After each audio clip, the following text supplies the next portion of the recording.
Our nation has been the birthplace of many amazing individuals. And this evening, we have yet another amazing Indian who will share her story of personal triumph. She is a swimmer, biker, and athlete extraordinaire. The feisty Deepa Malik has not let chest below paralysis get in her way of achieving the impossible, turning each adversity into an opportunity. Could we have the audio visual on her, please? Spinal tumors which resulted in chest-down paralysis, multiple surgeries and 183 stitches, a life confined to a wheelchair, enough to dishearten most. But even these impossible odds failed to cripple Deepa Malik. The major challenges have been firstly definitely against my own body, because I have chest below paralysis, and there are so many other complications in the body. I'm minus a gallbladder, digestion is weak, over and above that I have thyroid. Only my shoulders are functional, but between the shoulder blades there have been 3 major surgeries. The mother of 2 took to sports after becoming a paraplegic when she was only 30. And there was no stopping her. In 12 years, she has notched an impressive tally of 45 medals at national and international events and has 3 Limca records to her credit. Please don't go by the stereotype. They say widows wear white and paraplegics are room bound or wheelchair bound. I always feel wheelchair liberated. My whole life began after coming onto the wheelchair. Converting her obstacles into opportunity, Deepa believes in living life to the hilt. For this champion athlete, the wheelchair has not been a resting place but a launchpad to reach her goals. We salute this Sri who stands for Shakti, an epitome of strength. And we now invite this amazing Indian to join us on stage and share her story with us.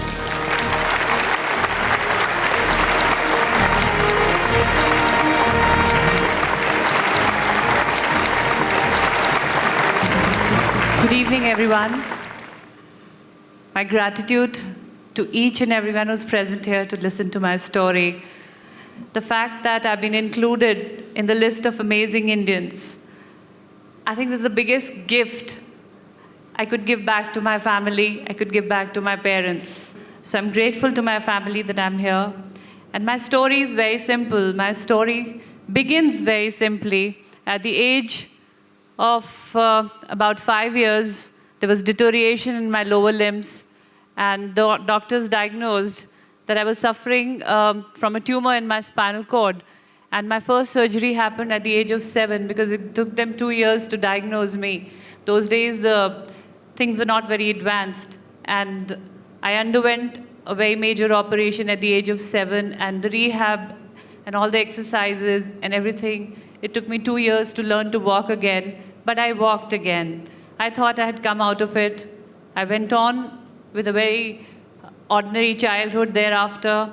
I went on to participate in sports, not at a very high level, but till the states level. I was a basketball player, I was a cricketer, and fell in love with a man who was in love with outdoors too, because I was a person who loved outdoors.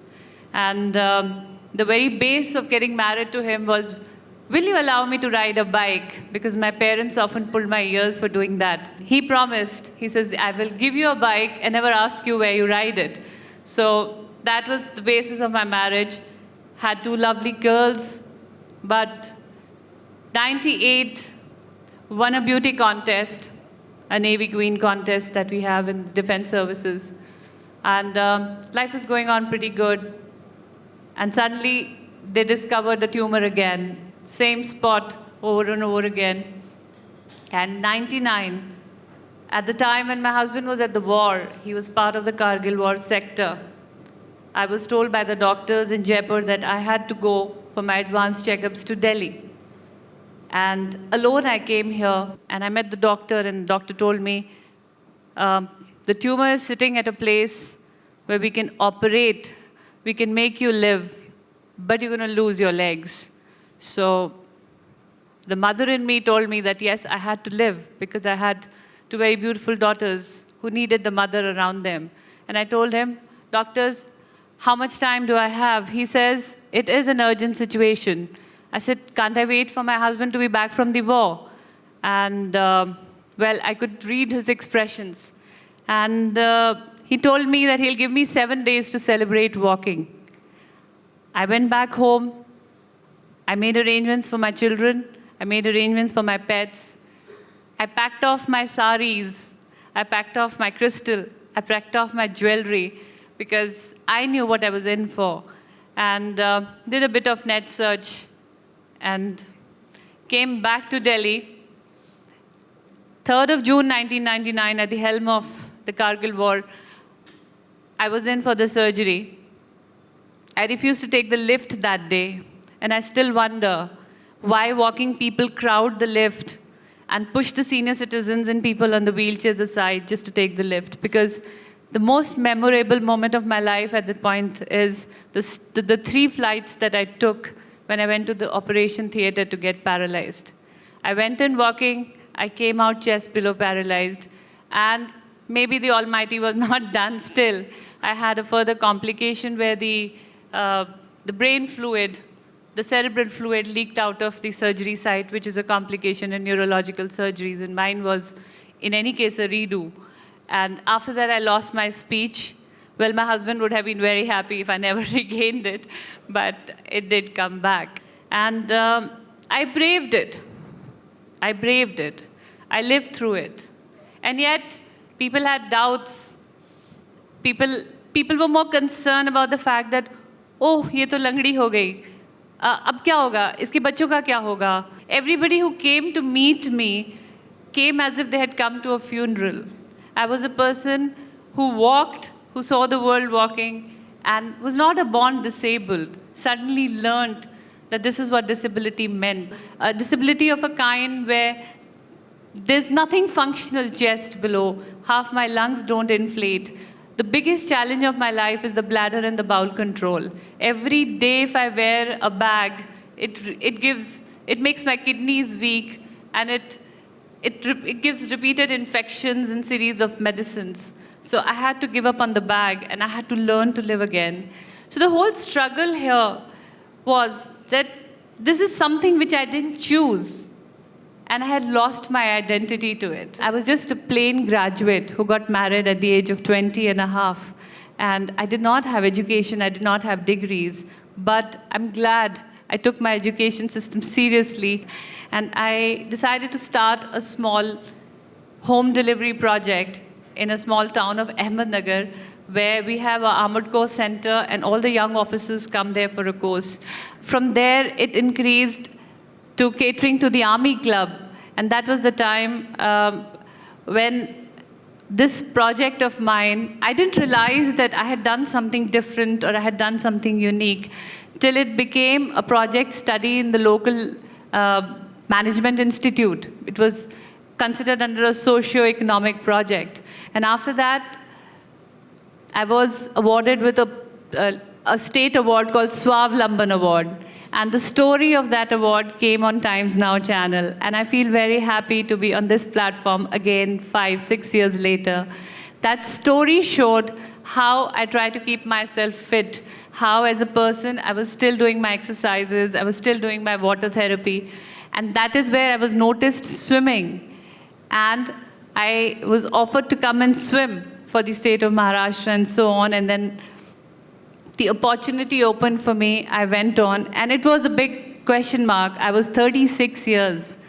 I was 36 years, and at that age, entering the world of sports. Well, that was a time when my husband took premature retirement from the army, and he came home to support, because I had these children who were being supported through my project. And 2006 was the first time when I went and I participated in the national meet. I entered the pool.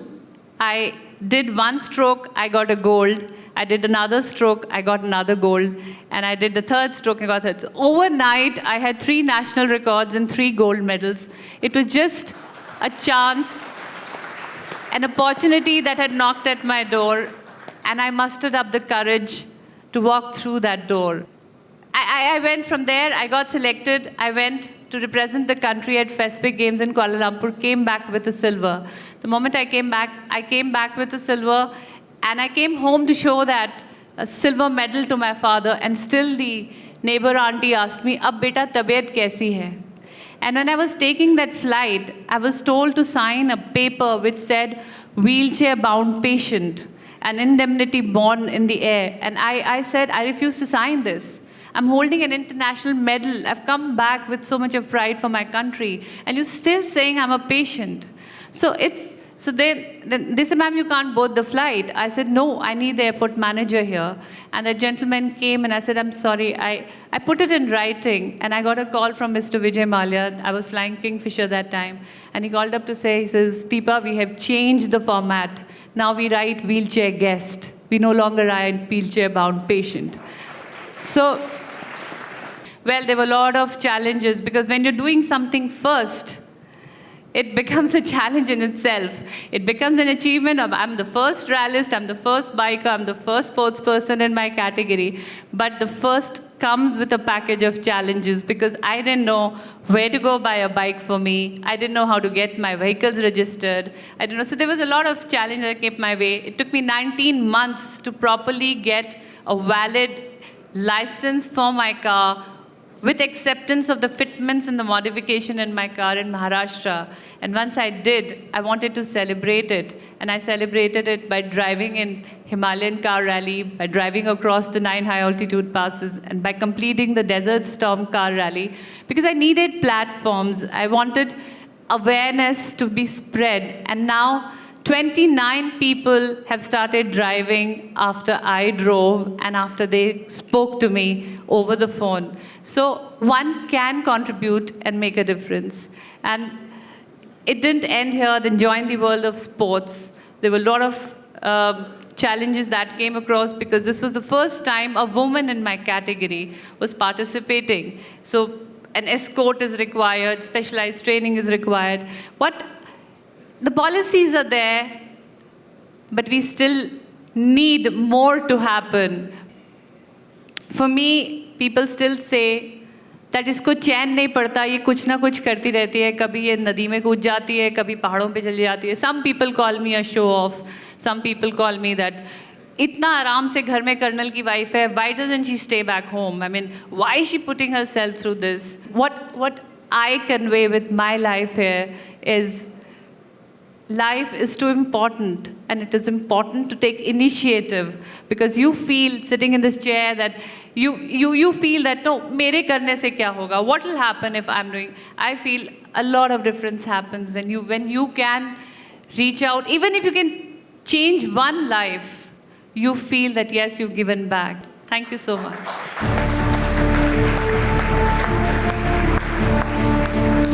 Ladies and gentlemen, a standing ovation, please, for Deepa.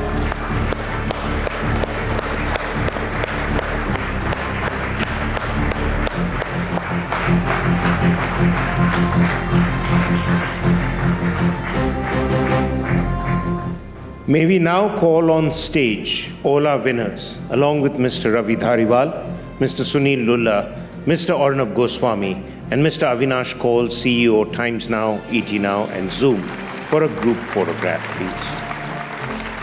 All the amazing Indians we saw today, and also those who have risen to the highest positions in their communities, in their professions, or in the nation, all have dared to believe that something inside them was superior to their circumstance.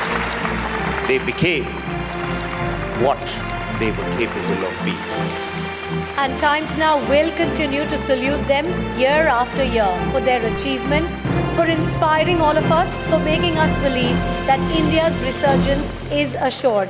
A big thank you to all our presenters.